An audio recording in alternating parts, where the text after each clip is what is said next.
Bueno, estamos hoy día ya 17 de marzo del 2022.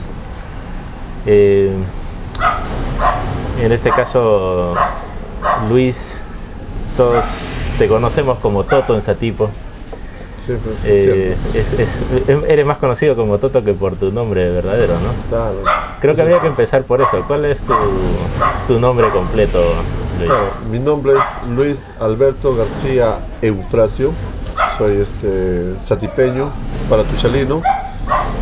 Y sí, pues efectivamente me pusieron desde muy chiquito Toto y ya quedó con eso, ¿no? Lo más fácil. Y sí, todos Satipo, muchas personas me conocen como Toto, más fácil. Inclusive ha habido situaciones en las que en algunas reuniones oficiales, en las que estamos, digamos, los jefes de instituciones, no pasa el señor Toto. O sea, Sí, ya se ha vuelto ya. ¿Y por qué surgió el apelativo? O sea, No, mi papá me puso, mi papá por Alberto Toto Terry, un futbolista de Trora, y bueno, hay que Y me dices que tú naciste en Paratuchali. Paratuchalino, 100%. ¿Qué tal? ¿Y cómo fue la experiencia de haber pasado en este primer periodo, por decir? ¿Tú en qué año naciste? 76. 76. Claro, ya 45 años. En el 76, ¿a tipo cómo era Toto? Cuéntanos. Bueno, en el 76 yo recién había nacido. Ya. Pero sí me acuerdo, más o menos ya del año 82, donde ya más o menos uno tiene uso de razón. 76, para el 82 tendrías ya 7 años. 7 años más o y menos. sí me acuerdo muchísimo, por ejemplo, que toda la zona de José Olaya, por donde hoy en día está el Doctor Arroyo, era totalmente monte, era chacra, no había... En una parte del río era medio pedregal también, ¿no? Sí, era pedregal. Ya. Y también te puedo referir con hechos documentales, ¿no? Y con evidencias reales que, por ejemplo, esta zona en la que estamos hoy día, que es la compañía de bomberos de Satipo, en esas épocas todo esto era monte, era pasto, toda la parte posterior era río, inclusive por acá en una época pasaba el río. Y en esa época el desagüe de Satipo fluía justo acá en la puerta de la compañía de bomberos. Acá en la puerta de la compañía. Exacto. Entonces toda esta zona era una zona de desagüe, ¿no? Cuando la municipalidad, en la gestión del señor Arturo Durán, nos donó este terreno a, bueno, los que hemos sido fundadores de acá de la compañía de Satipo, tuvimos que hacer todo un trabajo de entubar el desagüe para que pueda continuar y salir más abajo, ¿no? Y me acuerdo mucho que el aserradero Travi, del señor, Fernando Travi, el aserradero industrial, que estaba a cargo del señor Coco Frech, el doctor Carlos Mejía, grandes personajes en la historia de acá de Satipo, junto con la profesora Maggie Quevedo, Gustavo Estebriz, trabajaron, pero básicamente un agradecimiento pues en esa época al señor Coco Frech del aserradero industrial y al señor Fernando Travi, que, hermano, no te voy a mentir, no escatimaron esfuerzos en mandar camionadas tras camionadas tras camionadas, más de 50 o 60 camionadas o volquetadas, como se le dice hoy en día. Esa vez era camionada porque era en la plataforma de los camiones tronqueros, en las que traían pues el material para rellenar. Sí. Y todo este lugar es rellenado, pero tiene muchísimo material utilizado. O sea, se tenía que rellenar Se tenía que rellenar, y toda esta zona de acá abajo de 8 de octubre, todo era totalmente monte, no había nada. Toto, cuéntanos, por ahí escuché en algún momento que la compañía de bomberos nace a raíz del incendio del Grifo Vera. ¿Eso es cierto? ¿En qué momento es que se instala la compañía de bomberos? La compañía de bomberos, este año ya estamos cumpliendo 21 años. 21 años. 21 años ya más o menos estamos hablando de qué fecha. Del año 2000. Ya. Claro, ya nos vamos para los 22 años ya. Ya. La compañía de bomberos nace el año 2000. El incendio del Grifo Vera fue en el año 87, sí me acuerdo, porque yo estudiaba todavía en la escuela José Olaya. ¿Cuántos años tenías ahí en ese tiempo? Tendría pues, ¿cuánto? 11 años, 10 años. Estaba en primaria. Claro, en primaria en José Olaya, y me acuerdo muchísimo que veíamos el humo ahí, 10, 11 de la mañana al recreo, y el humo era pues inmenso, así, era indescriptible, ¿no? Y fuimos pues a la hora de la salida como todos niños curiosos, y efectivamente todo el Grifo Vera se había quemado, la señora había fallecido. Se quemó la señora. Sí, la señora se quemó por entrar a sacar unos galones, creo, algo así, se quemó la señora, o por ver a su hija, algo así fue la historia, no me acuerdo mucho, pero la compañía de bomberos nace en el año 2000, a inquietud del fallecido teniente brigadier Víctor Hugo Quiroga Aquino, quien fue, pues él ha sido bombero en Tacna. Él fue bombero en Tacna, él ya vino acá ese tipo en el grado de teniente en esa época. Y acá en Satipo pues conversó, él siempre muy metido, muy muy preocupado, ¿no? por los bomberos, habló con la municipalidad y se gestionó, pues no, y se formó el comité con la profesora Mavi, el señor Víctor Risco. En el 2000 estamos hablando del gobierno municipal, del profesor... no, en esa época estaba ¿Arturo Durán? Arturo No. Durán. Arturo Durán, sí, ya. Arturo. Me acuerdo, el doctor Mejía era pues regidor de su oposición así, y tuvieron la profesora Mavi también, claro, era regidora de su oposición, o sea, inclusive tuvieron pleitos fuertes ahí en esa época en la municipalidad.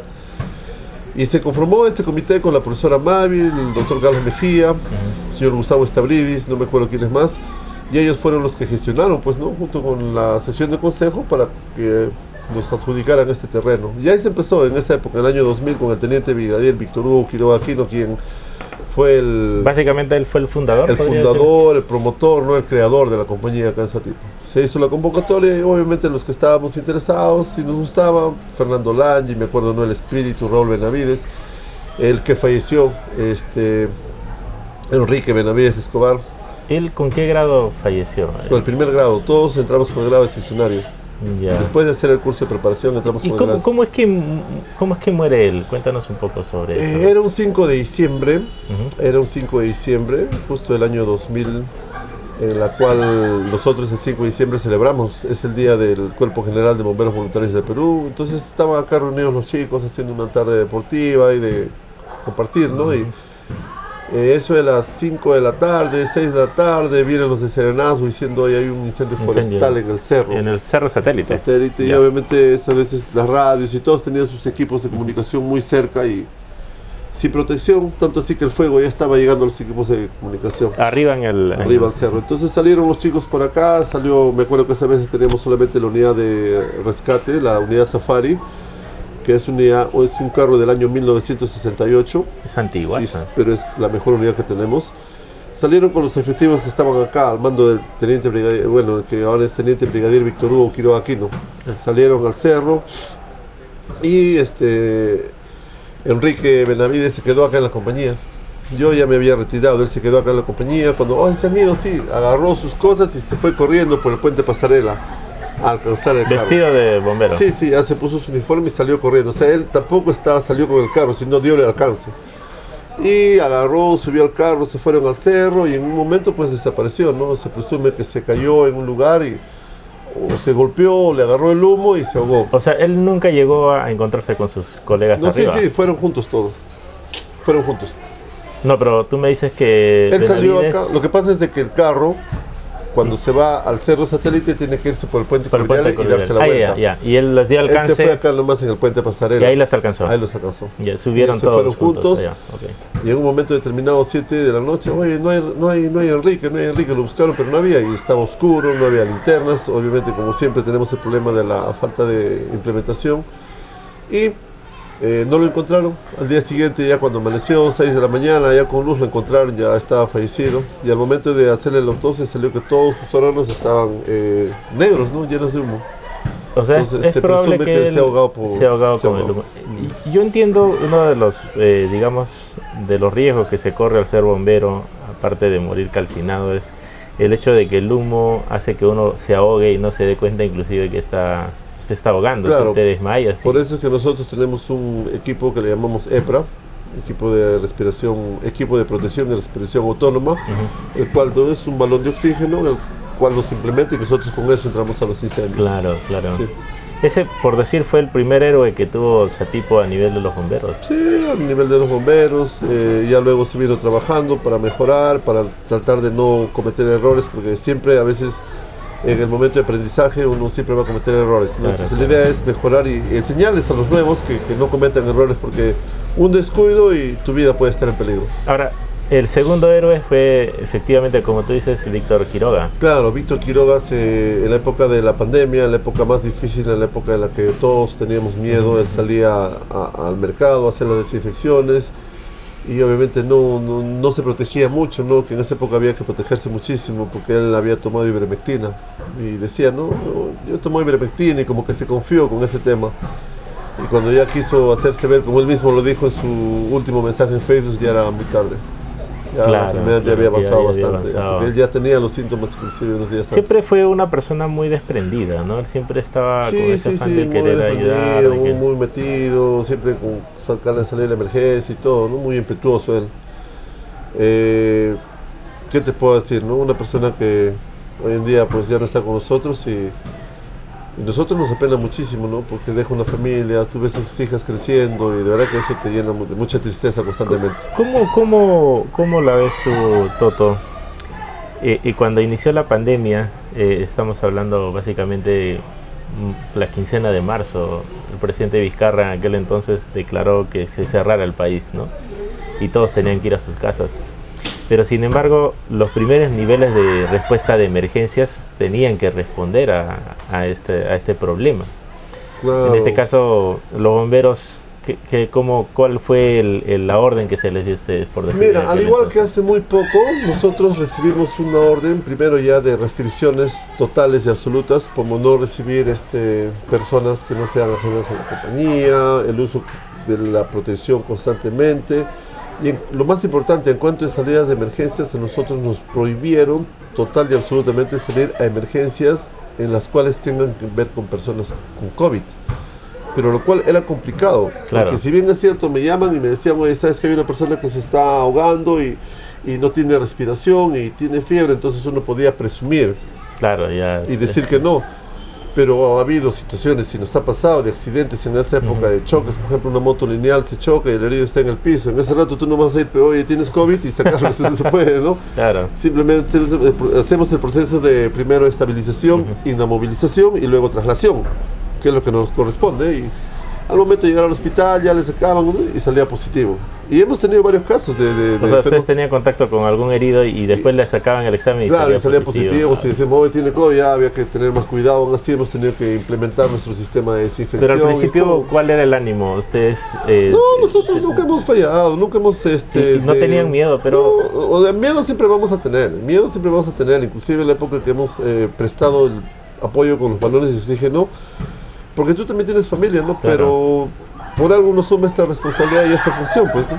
La pregunta, o uno se pregunta, ¿no? Si yo no lo hago, ¿quién lo va a hacer? Entonces, ya no nos queda más que hacerlo. Pero miedo siempre va a haber, no te voy a negar.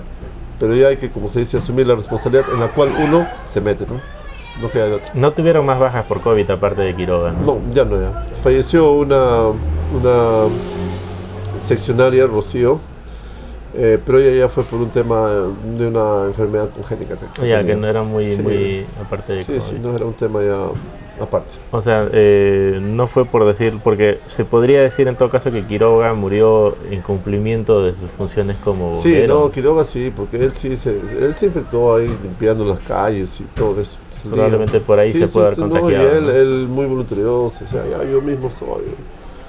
Pero sí, se puede decir. ¿Y cómo yo, bueno, al menos personalmente pienso que son pocas las personas muy desprendidas que saltan inclusive por encima del miedo, ¿no?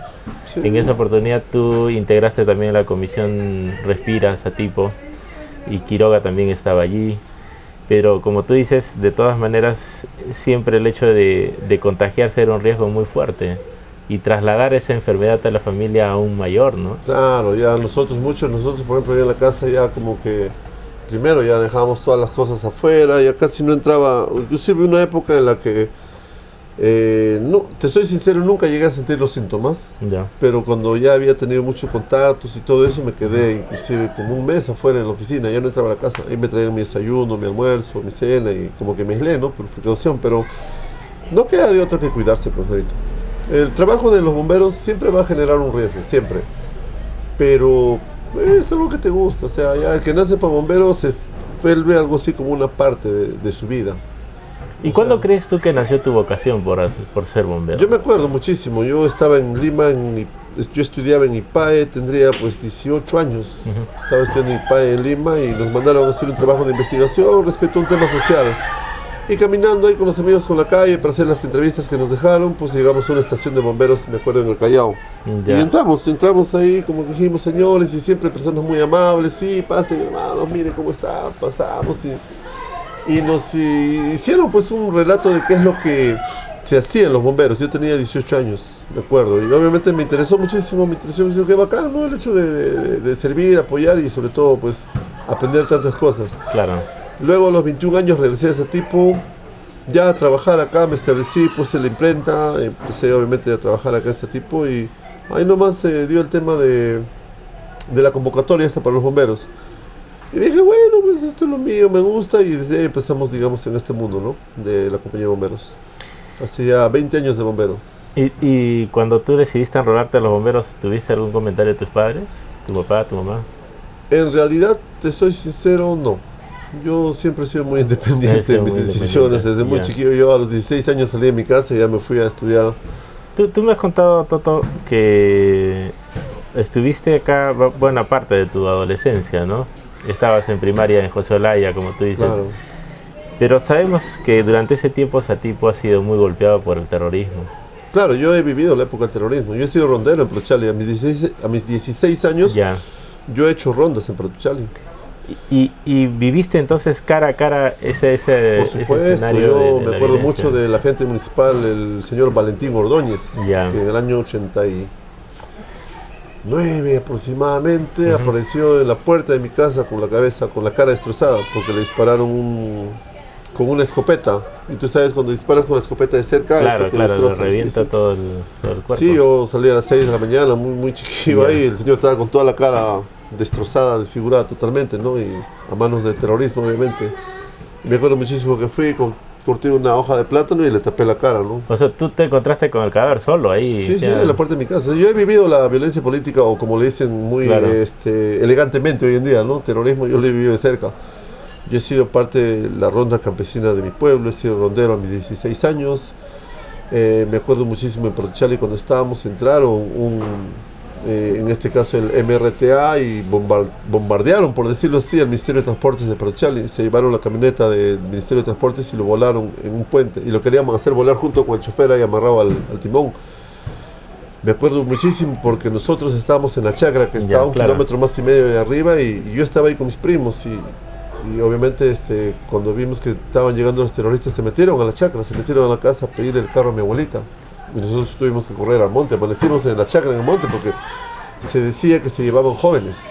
Claro. Y no queríamos que nos lleven, entonces te acuerdo mucho, amanecimos. Se escondieron ahí. Y de ahí del monte mirábamos cómo ellos llegaron, se llevaron el carro, ese fue mi papá, se fue el chofer, y ahí nos cuentan, ¿no? Que al chofer del Ministerio de Transportes de la camioneta lo querían volar, ya le habían metido todas las dinamitas y ahí volaron un puente, pues en Río Capiro Alto, llegando antes por Río Venado.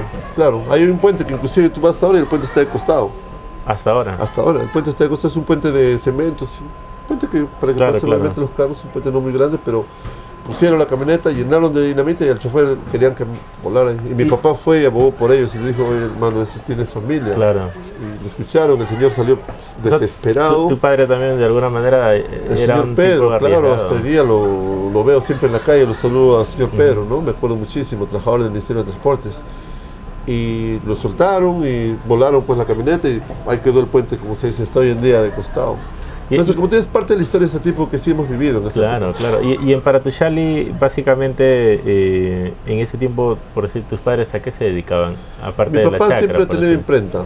Mi papá siempre ha tenido imprenta, pero es ese tipo de imprentas antiguas, la imprenta de Gutenberg. La imprenta que era todo manual, ¿no? Con linotipos. Claro, inclusive, no sé si estás hablando de la historia de ese tipo, te puedo complementar un poco, saliendo un poco del tema de los bomberos, de que había un señor acá en ese tipo, Elizaldo Rodríguez, un profesor muy comprometido con la iglesia, con la parroquia, y él ha escrito varios libros sobre la historia de Satipo y los colonos fundadores, cosas así, ¿no? Y él traía para que mi papá se los haga en la imprenta antigua. ¿Qué significa? Que es como que hoy en día tú hagas, no sé, un informe judicial que cuesta de 200, no sé, de 2.000 o 3.000 hojas, todos tipeados a máquina de escribir, ¿no? Todos tipeados a máquina de escribir. O sea, es una cosa distinta porque tú inclusive en la computadora hoy en día ya tienes un preformato. Yo te traigo un archivo y tú lo ya lo cambias, ¿no? Pero imagínate hacer todo a máquina de escribir, significa que antes de eso tenías que hacer un borrador en un papel y era un trabajo muy... Así era la imprenta antiguamente, que tenías que hacer letra por letra, pulso uno por uno en unas planchas de bronce y se imprimían en una máquina manual, uno por uno.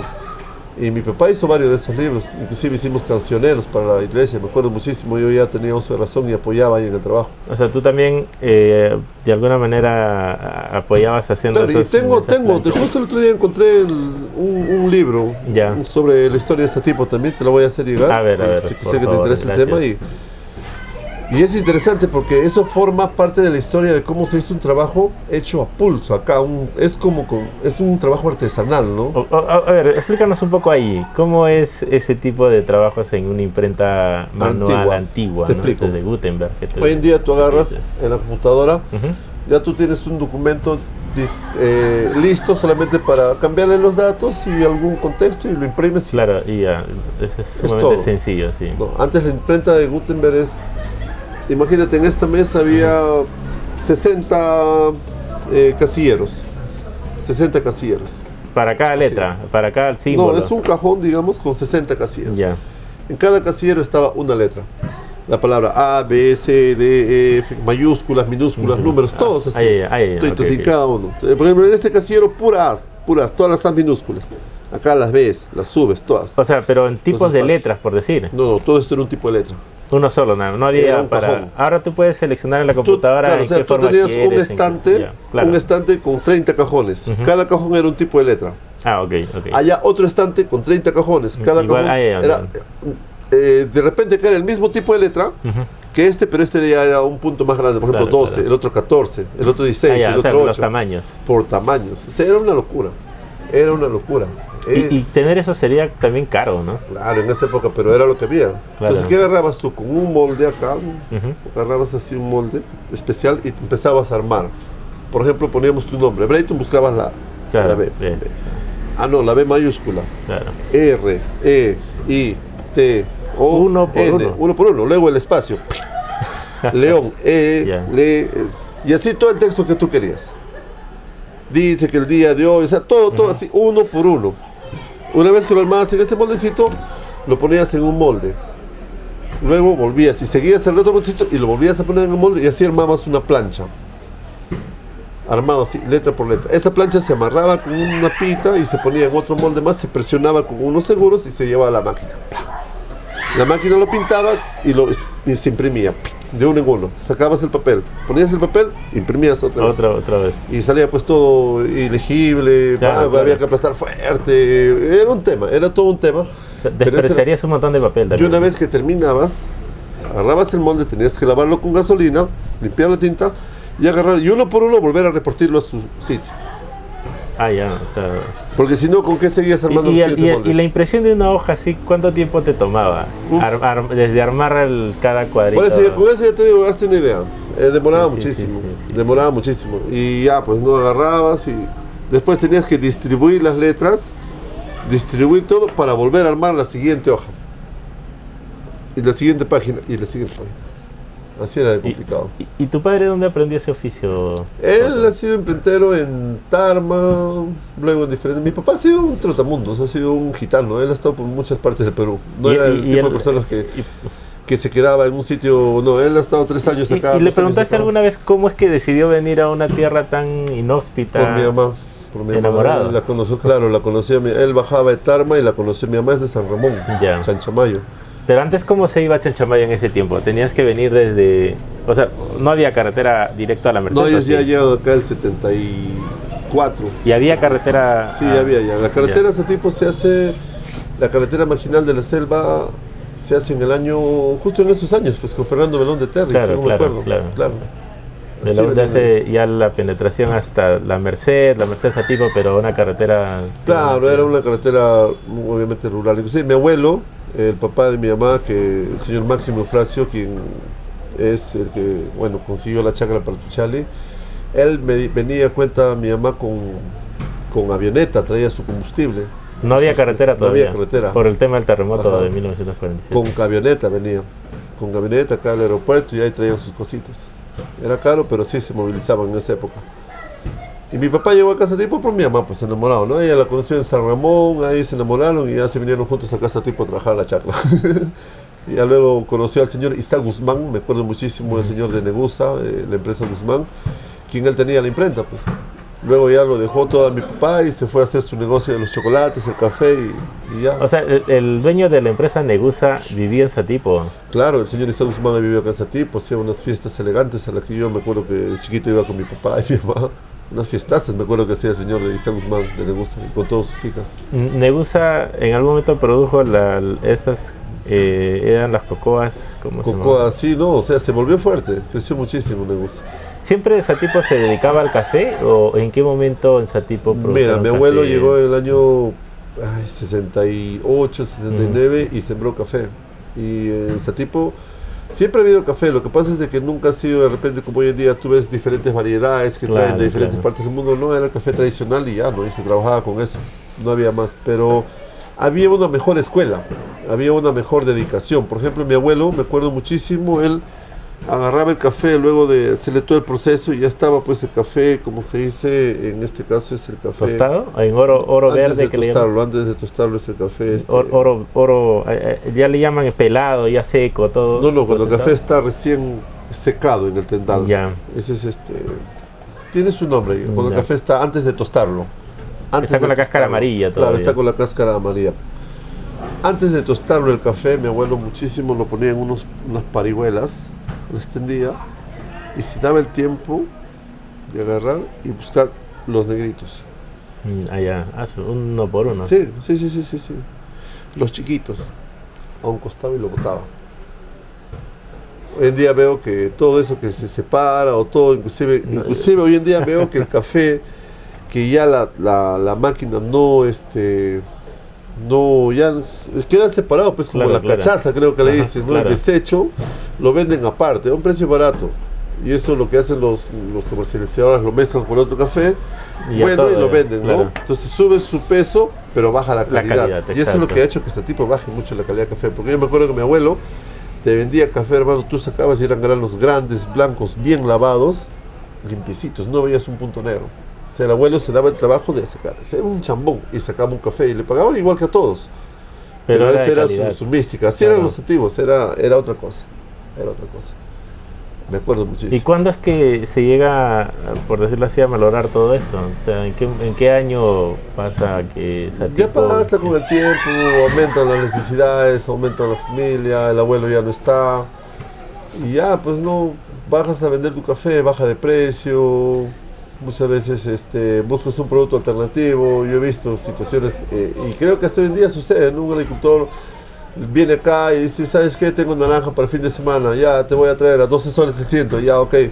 Llega con la naranja y dicen, oye, ya, vende, pues, te voy a vender la naranja. Ah, no, a ver un ratito. Y se ponen a hablar por teléfono ahí delante. Ah, no, ha bajado, sí, no, ¿sabes qué? Ha bajado la naranja, ya te voy a pagar 10 soles. No, pero tú me has dicho, no, si quieres llévate entonces. Y maltratan al agricultor. y de alguna manera Y esas lo obligan, vivezas, obviamente, ¿no? ya a vender lo que sea, pues, ¿no? A vender hasta el descarte, que no se debería, obviamente. Claro, Pero claro. es la misma necesidad que se ha generado. La situación política cada vez está más complicada, en el sentido de que la corrupción ha logrado niveles tan, pero tan exorbitantes que la necesidad ha aumentado en el nivel de la población. Creo que cada vez hay más pobres en nuestro país y eso es complicado, ¿no? Para todos. Ahora, ¿en qué momento deciden ustedes, por decir, venirse de Partuchali para acá, Toto?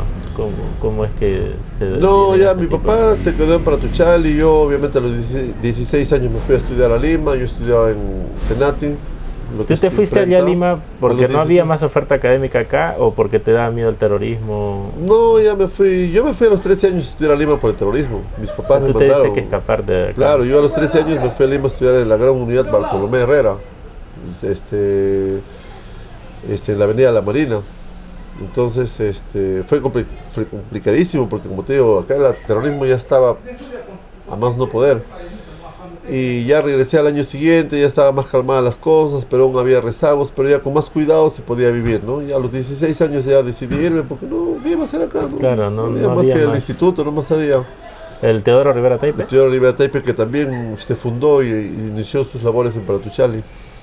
Claro, el Teodoro empezó en Paratuchali, me acuerdo mucho, los alumnos iban todos los días a estudiar allá. ¿Y por qué Partuchali? O sea, Satipo... Lo que pasa es que en Paratuchali había una infraestructura que dejó en el año 76, el año que yo nací, Ujú.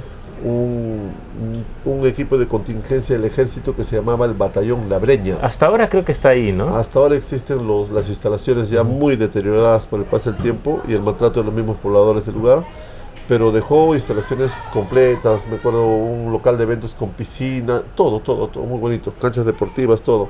Ya había infraestructura y una de esas infraestructuras se le cedió al Instituto Teodoro Rivera Taipe para que inicie sus clases. Ahí. Entonces tenía local, tenía terreno, tenía todo, pues con gusto, claro, ¿no? Sí, y el problema solo sería para los alumnos de aquí trasladarse. Sí, porque esa carretera constantemente para deteriorada. Hasta ahora, es un problema, claro, ni para ir con moto sirve. Sí, es complicado. No, sí, me acuerdo mucho, la vez pasada tuvimos una emergencia en Bellavista cuando hubo una inundación y para salir, pues, porque ahora que el puente está, obviamente no hay pase, tuvimos que darnos la vuelta por arriba. Puf, hermano, ¿qué te cuento? La carretera es una desgracia. ¿A qué crees que se debe? Porque mira, yo revisando un poco la historia de Satipo me doy con que Satipo siempre ha sido un pueblo muy solidario, muy fraterno entre sí. Inclusive se cuenta que la primera versión de la plaza fue hecho con aporte de la misma ciudadanía, porque no había un presupuesto para su ejecución de esa plaza, ¿no? Claro, ahora, igualito, en la pandemia también tuvimos que hacer básicamente un aporte solidario de nivel provincial para comprar equipos, en Satipo balones, en Pangoa una planta de oxígeno. No, y nosotros mismos, la compañía de bomberos, me acuerdo muchísimo que hace el año pasado, el mes de octubre, hicimos una teletón, ¿no? Para obviamente hacer el techo que se estaba cayendo a pedazos y la ciudad, el pueblo de Satipo correspondió, nos apoyó muchísimo y mira, hemos logrado hacer esto que es una realidad gracias al pueblo de Satipo. Pero ¿por qué el Estado crees que no puede de alguna manera apoyar en ese tema de las carreteras, por decir, ¿no? Que es un tema que se necesita actualmente. Mira, el tema de las carreteras depende muchísimo de las gestiones locales, salvo que sea una vía nacional, pertenece a Provías, ¿no? Pero yo he visto de que en realidad el costo de mantenimiento es muy elevado, que solamente alcanza para una vez. Yo veo eso. O sea, tú ves un mantenimiento de carretera, 3 millones, 4 millones, claro, 18 millones. Alto, sí. Es muy alto. Entonces, en muchos de los casos, a veces los mismos pueblos, yo me acuerdo por Chali, cuando se organizan, se coordina y se trabaja a nivel de coordinación, ¿no? La misma población a veces sale a hacer faena, apoyan y dan la mano para bajar los costos. Pero yo siento de que el manejo de estos precios es muy fuerte, es por eso que no alcanza. Quizás sobrevalorado. Sobrevalorado. Y yo creo que también debería de hacerse un esfuerzo, porque tú, por ejemplo, hablas de mantenimiento de una carretera, por ejemplo, yo te hablo de Partuchali, que es un tramo en el cual nosotros hemos vivido siempre, ¿no? Esa carretera tú le das un mantenimiento rellenándolo, inclusive pasándole el rodillo y te queda muy bonita, muy bonita. Vas y vienes de manera muy rápida. Además, de acá a Partuchali te haces en 10 minutos. Pero quizás ya la misma afluencia ahora amerita que sea un asfalto, ¿no? Pero a eso iba a llegar. Ese mantenimiento te cuesta...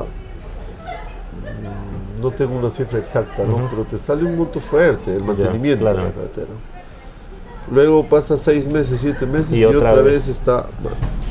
Pasan a hacer un mantenimiento, una raspada, te cuesta la mitad porque ya solamente es una raspada, pero aún hay en suma. Pasa 2 años y tiene que volver al mismo sistema. Pasa un año más, son 5 años, y en 5 años ¿cuánto has gastado? Claro. Ahora, si tú ves en el tema del costo de hacerle un asfalto, pero a precios reales, te alcanza con ese dinero. Entonces, ¿a qué va mi comentario? A que en vez de hacerle, no sé, 5 o 6 años de mantenimiento constante a esa carretera, pues, por último ya déjalo así, ¿no? Y en 6 años le haces su asfalto. Y ese asfalto ya te va a quedar para muchísimos años más. Entonces, hay un poco el tema de cómo lo ven.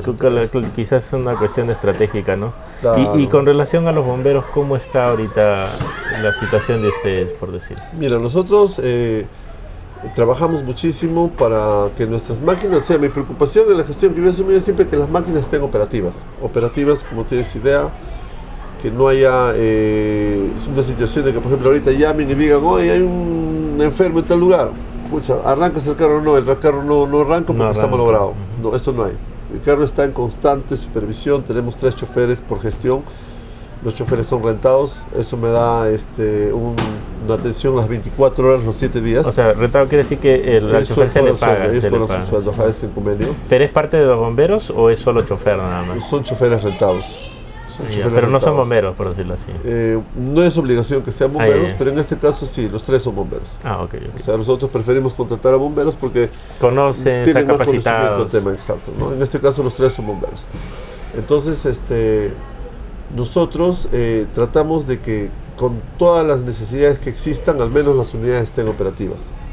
Siempre nos va a faltar, como te comentaba en la antesala, necesitamos una unidad de rescate mucho más nueva, más operativa, que nos permita llegar más rápido, porque en el momento de una emergencia, mucho tiene que ver el tiempo en el que tú llegas. Por ejemplo, ahorita nos llaman y nos dicen, oye, sabes que hay una situación allá en un lugar lejos. Claro. Con ese carro nos demoramos, no sé, media hora, mientras que con un carro nuevo lo podríamos hacer en 15. Esos 15 minutos hacen la diferencia. Son valiosos. Hacen la diferencia. Obviamente. Hacen la diferencia. Entonces, estamos en eso. No te podría decir que estamos en nada. Tenemos lo necesario, lo necesario, pero sí, necesitamos muchísimo más para mejorar en nuestra atención. Claro. ¿Cuál es tu visión para los bomberos de acá a unos 10 años, por decirlo? No, que la compañía ya esté establecida como una compañía como tiene que ser, una compañía de material noble, de unos 2 pisos, 3 pisos, nuestras unidades completas y un presupuesto permanente, ¿no? Que permita que al menos no nos falte nada, porque se nos acaba. Por ejemplo, la semana pasada no tenemos gasolina, no tenemos combustible, ya que es un estrés, ¿no? Ir a ver, oye, apóyanos un poco de combustible, por favor, oye, no, llamar a nuestra jefatura, jefa, no, me dice, todavía no sale, ya va a salir, y es un estrés, ¿no? O sea, que todo esté, digamos, correcto para poder estar tranquilos, ¿no? Claro. Porque el estrés también mata. Y eso también es verdad. La preocupación también mata, o sea, ahora, ¿y de dónde sacamos ahora? ¿Y ahora cuántos bomberos tienen así operativos también en cuestión de recursos humanos? ¿Hace falta o tiene la cantidad suficiente? Tenemos ahorita inscritos, también ese es otro tema. Inscritos ahorita somos 60 bomberos, pero activos que tú ves que están siempre acá serán 15, exagerando. Ya okay. Ponle 20 en el menor. Hay mucha gente que utiliza esto para hacer otros usos, ¿no? Por ejemplo, vienen un tiempo, agarran, hacen su servicio 1 año, 2 años, ya sacan su carnet y se van. Y sí, o sea, gracias a Dios somos una institución que a nivel nacional nos respetan y nos quieren muchísimo. Tú donde vas, claro, a cualquier sí. lugar, señor, sí, mire, yo soy bombero, por favor, y te dan las facilidades, te abren las puertas, donde estás, hermano, donde estás. Gracias a Dios en el Perú los bomberos somos muy queridos y respetados a nivel nacional. Eso es bueno. Y hay mucha gente que utiliza eso, ¿no? Bomberos que vienen, solamente están acá 1 año, 2 años, sacan su carnet y ahí nunca más vienen, nunca más se aparecen. Pero cuando tienen sus exámenes, claro, sus trabajos, sus temas personales, no, ahí sí se acuerda, soy bombero. Y sucede eso también, no te voy a negar, no te lo digo, somos 60 bomberos acá y exagerando hay 30 que nunca han vuelto a venir a la compañía, nunca. Y acá hemos hecho actividades de todo, los invitamos, llamamos, oye, mira, tenemos esto, tenemos otro. Ya no sabemos qué hacer. O sea, ¿cuándo inician las convocatorias para ser bombero? Se hacen 2 veces al año. Ahora vamos a iniciar la convocatoria en estos días. Y de la primera vez que toca este año. Claro. Y de ahí la segunda vez. En julio. ¿Y qué requisitos se necesitan para ser básicamente, bombero? Bueno, ahora sí ya se ha puesto más estricto. Primero es en el tema de salud. En el tema de salud se saca un examen médico general. De todo. De todo. O sea, al decir de todo es de todo. Y si tienes algo, obviamente no se te va a recibir, para que no te complique más. Y luego vienen los exámenes psicológicos, entrevista personal, que es lo más complicado, y lo demás es solamente que tengas tus documentos en orden, que no tengas antecedentes policiales, penales, ni nada de eso. ¿Y a nivel de edad es hasta los 30 años. 30 años, nada más. De los 18 hasta los 30 años. Y si de ahí quieren ingresar, no se puede. Ya no se puede. Ya no se puede. Ya tendría que ser por asimilación. Por ejemplo, tú eres abogado, ¿no? Eres profesional. Tú puedes solicitar asimilarte al cuerpo de bomberos y nosotros te podemos dar el trámite correspondiente para que te asimiles. Y entrarías con el grado de teniente. Teniente, y con eso ya... ¿Y cómo es la estructura? Y eso quisiera aprender. Cuando uno ingresa a ser bombero en primer nivel... Uno ingresa, cuando tú ingresas al cuerpo de bomberos, cuando tú estás interesado y presentas tus documentos, eres postulante.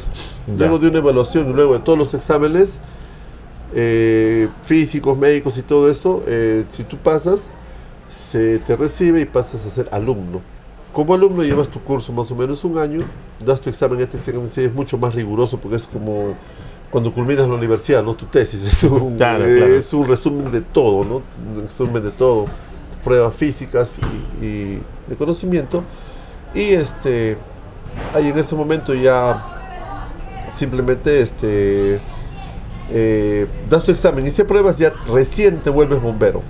Oficialmente con el grado de seccionario. Ah, seccionario. Seccionario, y con eso ya tienes la autorización para salir a emergencias y todo eso. Luego de seccionario, ¿cuál es el siguiente? Subteniente. Subteniente. Luego Okay. sigue teniente, luego capitán, luego teniente brigadier, luego brigadier mayor y así sucesivamente. En el caso de Benavides, ¿cuál era su rango cuando? El fallecido, Uh-huh. Primer rango, seccionario.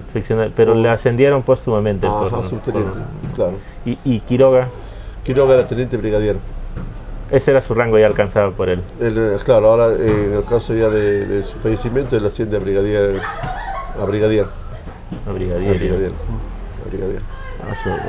¿Y la familia de los bomberos percibe de alguna manera algún beneficio por la muerte? Este año, a raíz de que hace 4 o 5 años atrás, ¿te acuerdas que murieron 3 bomberos en Lima? Sí. En un incendio. A raíz de eso, pues no teníamos ni siquiera atención en el hospital, nada, o sea, estábamos totalmente, y se ha dado caso, ¿no? De que ibas al hospital, ay, mira, me he sentado en la emergencia y me he quemado, no, anda, paga tu consulta. Ahora no, ahora ya se ha dado la ley de que tanto en el de salud como en el Ministerio de Salud, un bombero en servicio se accidenta, le pasa algo, vas y el hospital te atiende. Está como asegurado, digamos. Sí, es como un asegurado. Eso ya está escrito. Y luego, en el caso de que fallezcas en servicio, o sea, te mueres en un incendio, un accidente, un rescate, tu familia recibe una indemnización de 130.000 soles, tengo entendido. De todas maneras, no quedan al desamparo. Ahora no. Antes sí, no te voy a negar. Pero es algo que ahora ya se ha establecido y se ha mejorado, creo, dentro del cuerpo de bomberos. Claro. ¿Y qué enseñanza le dirías a todas las nuevas generaciones ahora ya? ¿Cuál sería de alguna manera tu sugerencia a ellos que nos van a ver ahora a través de las redes sociales? No, o sea, la idea simplemente es de que primero, obviamente, busquen su identidad, acéptense como son. Es muy difícil hoy en día, muchas veces las personas, sobre todo la juventud, las nuevas generaciones, con todo esto del TikTok, de las redes sociales, que es una locura. Me acuerdo en mi época no había nada de eso. Digamos, crecen con muchos complejos, tratando de repente de ser lo que uno no es, ¿no? Que aprendan a querer mucho a su tierra. Satipo es una tierra hermosa que tiene una cultura milenaria. Vivimos en un lugar maravilloso. Yo he tenido la suerte de salir en algunos lugares fuera de Satipo, inclusive fuera del país, varias oportunidades. Y ¿qué te puedo decir? Tenemos algo que nosotros no valoramos como satipeños. Tenemos unos paisajes, tenemos una naturaleza, tenemos unas vistas espectaculares. La cultura indígena también que está aquí. Un clima espectacular. La cultura indígena es un patrimonio vivo que nosotros no valoramos. No valoramos tampoco. Miramos a un hermano allá en las calles y a veces miramos como que, o nos reímos, jajaja, mira esa. No, mucho, al contrario, debemos de admirar, respetar y decir que gracias a ellos nosotros tenemos identidad. Claro. Entonces son cositas que daría como mensaje a la juventud, ¿no? De que revaloremos un poco nuestra historia, nuestra cultura, que hagamos a Satipo. Satipo va a cambiar si nosotros cambiamos. Depende mucho de nosotros. Si bien es cierto, había una generación en la que pues los papás eran de Huancayo, de Tarma, de Jauja, de Loroya o de Cerro de Pasco, no sé, ¿no? Y muchas veces los papás, los abuelos siempre han tratado de hacer su costumbre, ¿no? Sus carnavales, sus cortamontes, y se respeta, pero ya es hora que nosotros empecemos a crear nuestra propia identidad cultural de Satipo, como satipeños, y para eso están todas las personas. Tú, Blaito, tu papá debe ser de otro lugar al igual que el mío, mi papá es de Talma, no sé, pero tú ya has nacido acá, entonces tú ya te sientes satipeño, y eso es lo de bueno, ¿no? De que hoy en día ya está saliendo una generación de satipeños netos, y que obviamente trabajar. Yo he visto que muchos sectores están haciendo eso y se revalora. Ves tú en el caso de la gastronomía, inclusive. El otro día en mi trabajo hice una revista para una promoción de un lugar que se llama Expo y sacaron unos platos espectaculares, platos típicos. Entonces mi mensaje sería eso, Brayton, para avanzar y para culminar esto, de que revaloremos nuestra cultura. Satipo es un lugar espectacular y queramos a Satipo como nada en el mundo. Bueno, Toto, muchas gracias por haber aceptado esta entrevista. Esperamos que se logren todos los objetivos que tú tienes dentro de tu gestión. Ahí vamos, Y ahí que- vamos. Este año ha sido un año bueno y vamos a seguir así. Para mí personalmente pienso que una de las grandes satisfacciones que se pueda tener es que la gente siga tu ejemplo. Eres una persona muy desprendida a nivel local. Muchos de los vecinos aquí reconocen que tú les has apoyado, incluso en momentos, como tú dices, saliéndose del marco de lo que la misma ley te exige a ti que hagas como bombero. Y eso de alguna manera es loable, ¿no?